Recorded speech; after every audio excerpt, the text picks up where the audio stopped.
வருமானிப்போம். பொது அறம் வேறு, தனி மனித அறம் வேறு. இந்த தனி மனித அறம் ஆளாளுக்கு மாறும். ஏன்னா தனி மனித அறத்துல நீங்க என்ன கொள்கையை பின்பற்றுகிறீர்களோ அதற்கு தக்கவாறு உங்க வாழ்க்கை இருக்கு. இப்போ காமன் இதுல என்ன இருக்குன்னா, பப்ளிக்ல வரும்போது உடம்ப மறைச்சிட்டு வரணும். நீடா வரக்கூடாது, உடம்ப மறைச்சிட்டு வரணும். அதுல நீ இதைதான் போட்டு வரணும், அதை தான் போட்டு வரணும்லாம் கிடையாது. வேட்டி உடுத்துட்டு வரலாம், ஜட்டி போட்டு வரலாம், பவுன் கட்டிட்டு போகலாம், இல்ல பெட்ஷீட் போடிக்கலாம், இல்ல புடவையே கட்டிட்டு போகலாம். ஆம்பளை நோபடி ஆஸ்து இல்ல. இப்ப நீங்க பாருங்க, செலவு மொட்டை அடிச்சிருப்பான், இல்ல பின்னாடி ஒரு குடும்பம் வச்சிருப்பான், இல்ல நிறைய முடிய வளர்த்து டிஃபரெண்டா கட்டிங் பண்ணிட்டு போவான். இது பர்சனல். எனக்கு இந்த ஸ்டைல் ஸ்டெப் கட்டிங் பிடிச்சிருக்குதியா, எனக்கு மொட்டை பிடிச்சிருக்குது, இதை யாரும் தடுக்க முடியாது. அப்போ உங்களுக்கு என்ன விருப்பம் இருக்கிறதோ, உங்களுக்கு எது பயன்படுகிறதோ, உங்க ஆசைக்கு தக்கவாறு நீங்க கடைபிடிக்கிறது, அது தனி இடம். இது பப்ளிக் டேக்மெண்ட். சில நேரம் கிண்டல் பண்ணுவாங்க, பார்த்து சிரிச்சுட்டு போவாங்க, அவ்வளவுதானே தவிர உங்களை நீ அப்படிலாம் நீங்க போட்டு வெளியே போறீங்கன்னு வைங்களேன், போட்டுலாம் போடக்கூடாதுன்னு சொல்ல முடியாது இல்லையா? வெயில் காலம் இருந்தாலும் போட்டு போறவங்க எல்லாம் இருக்கிறாங்க. நல்ல வெயில், அப்படி வேர்த்து போட்டோம், ஆனாலும் போட்டு டயர் எல்லாம் போட்டு நடக்கிறவங்களும் இருக்காங்க. பட் பார்த்துட்டு போயிட்டு இருப்பாங்க, ஒண்ணும் சொல்ல முடியாது. ஏன்னா இது தனியாரம். அந்த தனியாரத்துலதான் உங்களுடைய குவாலிட்டி தெரியும். Who you are, how to you are, நீங்க எப்படி வாழ்றீங்க, நம்ம எப்படி வாழணும் என்கிற ஒரு வழிவகைகளை உங்களுடைய தனியாரம் வகுத்து காட்டும். ரொம்ப முக்கியம். பொதுகாரத்தையும் அதை சேர்த்து போடக்கூடாது. இல்ல ஊர்ல இப்படி எல்லாம் சொல்றாங்க, அவன் சொல்லிட்டு ஊர்ல யாரு ஒட்டுமொத்தமா சொல்லுவான். நீங்க ஞானத்துக்கு வந்த முறை அங்க ஒட்டுமொத்தம் எடுபடாது. நல்லா கவனிச்சுக்கலாம். பக்தியில இருக்கும்போது நீங்க பல தெய்வத்தை வழிபடலாம், தப்பு இல்ல. எனக்கு பிடிச்சிருக்குதுப்பா, திங்கக்கிழமையானா நான் அம்மனை வழிபடுவேன், செவ்வாய்க்கிழமையானா முருகனை வழிபடுவேன், புதன்கிழமையானா ஒரு சாமி, வேலைக்கிழமையானா குருவை வழிபடுவேன்னு சொல்லிட்டு நீங்க வாரத்துக்கு 7 தெய்வம், ஒரு நாளைக்கே 4 தெய்வம், எத்தனை தெய்வம் வழங்கலாம். சிலவங்க வீட்டுல போய் பாருங்க, அப்படியே ஒரு 40-50 போட்டோ அடிக்க வச்சிருப்பாங்க. பூஜை ரூம் எல்லாம் ஒரே போட்டோவா தான் இருக்கும். நமக்கே குழப்பமாயிருக்கு, எல்லாரும் எந்த சாமியாவது வரம் தரட்டுமே அப்படி ஒரு ஆசை. அப்ப அங்கேயே என்ன காட்டிடுதுன்னா, நீ தெளிவு இல்லாதவன்னு காட்டுது. புரியுதுங்களா? ஹோட்டல்ல சாப்பிட போனா நிறைய இருக்கும், எல்லாத்தையுமே திங்க முடியுமா, நமக்கு வேண்டியதை சரி, அதுல ஒரு கூட இதுல ஒண்ணு கூட இது அவ்வளவுதான், நம்ம பிளேட் முடிஞ்சு போச்சு, தின்னுட்டு வெளியில வந்துருவோம். You must select, then elect. செலக்ஷனோட நின்றக்கூடாது. ஏன்னா இவங்க எல்லாம் என்ன பண்றாங்க, செலக்ஷனே இல்ல, கலெக்ஷன்ல இருக்காங்க. கலெக்ட் பண்ணிக்கிறாங்க, இஷ்டத்துக்கு கலெக்ஷன். அதை செலக்ட் பண்றது தெரியாது, அப்புறம் எலெக்ட் பண்றதும் தெரியாது. லைஃப் என்ன பண்ணிடுவாங்க, போட்டு விட்டுருவோம். நார்மல் ஒரு வழிபாட்டிலேயே ஒருவனுடைய வாழ்க்கை நிலையை நம்ம கண்டுபிடிச்சிடலாம். ஒரு வீட்டுக்கு நான் போனாலும் அப்படியே பார்ப்பேன். வீட்டை பார்த்த உடனே வேற அவங்ககிட்ட பேசவே வேண்டாம்.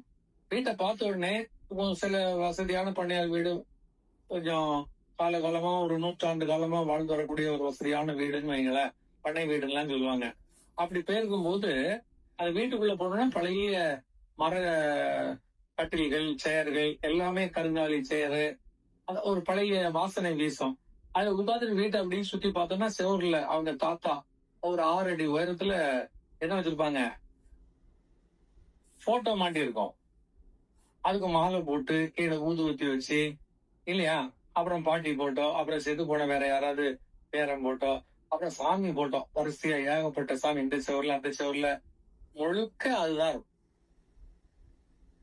அப்ப அங்கேயே என்ன தெரிஞ்சு போச்சுன்னா, இவங்களுக்கு இன்னும் ஒரு டிசிஷன் அதாரிட்டி இல்லை. இப்படிதான் வாழணும், இதுதான் சரின்னு அவங்க கண்டுபிடிக்கவே இல்லை இல்லையா? சப்ஜெக்ட்ஸ் நிறைய இருக்குது. இப்ப யூனிவர்சிட்டிக்கு போறீங்கன்னா, யூனிவர்சிட்டியில ப்ராஸ்பெக்டஸ் கொடுத்தான்னு வச்சுங்களேன், ஆர்ட்ஸ் குரூப் இருக்கும், சயின்ஸ் குரூப் இருக்கும், காமர்ஸ் இருக்கும், இல்லையா சயின்ஸ்லயே எடுத்துட்டீங்கன்னா மேத்தமெட்டிக்ஸ் இல்லையா, பயாலஜி, சுவாலஜி, பாட்டனி, இதனி ஏகப்பட்ட குரூப்கள் இருக்கும். இப்போ அதெல்லாம் தாண்டி ஐடி குரூப் எல்லாம் நிறைய வந்துட்டு, கம்ப்யூட்டர்ஸ் இல்லையா, எலக்ட்ரானிக்ஸ், இந்த மாதிரிலாம் நிறைய வந்துச்சு. இப்போ நீங்க அவ்வளோத்தையும் எடுத்து வச்சுக்கிட்டு இருந்தா நாட் அ ஸ்டூடெண்ட். நான் யூனிவர்சிட்டி போனேன், புக்கை வாங்கிட்டு வந்தேன், எல்லா சப்ஜெக்ட் இருக்குதா, இருக்கட்டும்டா. நீ என்ன படிக்க போற? நீ எதை செலக்ட் பண்ணிருக்கிற? அப்போ தானே உன்னை ஸ்டூடெண்ட்னு சொல்ல முடியும். சயின்ஸ் குரூப் சார், இவன் பாட்டனி குரூப் சார், இவன் மேத்தமெட்டிக்ஸ் எடுத்திருக்கான், இவன் இன்ஜினியரிங் போறான். இல்ல, அப்பதானே நம்ம அவங்கள கணிக்க முடியும். அவங்களும் ஒரு ஒழுக்கமான ஒரு நிலையில போக முடியும். நான் இதே சொல்லல, அவ்வளவு பாடம் எனக்கு பிடிக்கும். எனக்கு மேத்ஸும் பிடிக்கும், சயின்ஸும் பிடிக்கும். இதெல்லாம் எப்பன்னா அண்டர் ஸ்கூல்ல தான், எலிமெண்டரி ஸ்கூல்ல தான் இதெல்லாம் எல்லாம் பிடிக்கும்னு சொல்லலாம். அவியல் சாப்பிடுறது அங்கதான். எலிமெண்டரி ஸ்கூல்ல பாருங்க. பட் காமனா அவங்க என்ன பண்றாங்கன்னா ஒரு எக்ஸாம்பிள் காட்டுறாங்க. இவ்வளவு மாதிரிதான் பாடங்கள் இருக்குதுப்பா, மேத்ஸ் இருக்குது, சயின்ஸ் இருக்குது, அப்புறம் ஹிஸ்டரி இருக்குது, லாங்குவேஜ் இருக்குதுன்னு சொல்லிட்டு தொட்டு காட்டுவாங்க. அதையே வாழ்க்கை பூரா ஒட்டிட்டு இருக்க கூடாது. வாழ்க்கை கெட்டு போயிடும். அவன் தொட்டு காட்டினான, அவன் சொன்னானே, சொன்னவங்கெல்லாம் இருக்குப்பா, உனக்கு எது வேணுமே எடுத்துக்கானே, இன்னும் நம்ம செலக்ட் பண்ணல. அந்த வீட்டுக்கு போன உடனே பார்த்தா தெரியும். ஏகப்பட்ட சிவன் ஒரு புறம் இருப்பாரு, நேரம் ஆப்போசிட்ல ராமர் இருப்பார், அப்புறம் ஆஞ்சநேயர் இருப்பாரு. எல்லாம் ஒவ்வொரு விதமான கோட்பாடுகள். அந்த தெய்வங்களை நமக்கு வடிவமைச்சு கொடுத்த காரணமே கோட்பாட்டுக்காக தான். நீ சிவனை வணங்கிட்டேன்னு சொன்னா சித்து கிடைக்கும். டெபினட்டா சித்து கிடைக்கும்னா செத்து போன பிறகு சிவலோகம் போகலாம், கன்ஃபார்ம். ஆனா இதே ராமரையோ கிருஷ்ணரையோ வழிபடும் போது வாழ்க்கையில ராஜா மாதிரி அனுபவி ராஜா அனுபவி. கிருஷ்ணனை கும்பிடுறவங்க எல்லாம் கோலாகலமா கும்மி அடிக்கிறது தான். ஏன்னா இந்த வாழ்க்கையை பல்லாண்டு பல்லாண்டு பல்லாயிரத்தாண்டும்பாங்க இல்லையா? ஆனா சைவத்துல போகக்கூடியவங்க அவங்க அது சொல்ல மாட்டாங்க. மரணமில்லா பெருவாழ்வு வேண்டும். சன்மார்க்கத்துல போகும்போது அங்க ஒத்த சிந்தனை, இறப்பு இனிமேல் இந்த இறப்போட முடிஞ்சிடணும், இனிமேல் இறப்பே எனக்கு இருக்கக்கூடாது, நான் பிறப்பே கிடையாதுன்னு அர்த்தம். பிறவின்னு இருந்தா இறப்பு இருக்கும். அவர் அதான் சொல்ற, மறைமுகமா சொல்ற, மரணம்னா இப்ப இருக்கக்கூடிய மரணம் இல்லை, இது உண்டு. பிறவிக்கு மரணம் உண்டு, இனிமேல் மரணமே இல்லைன்னா பிறவியே இல்லைன்னு அர்த்தம்.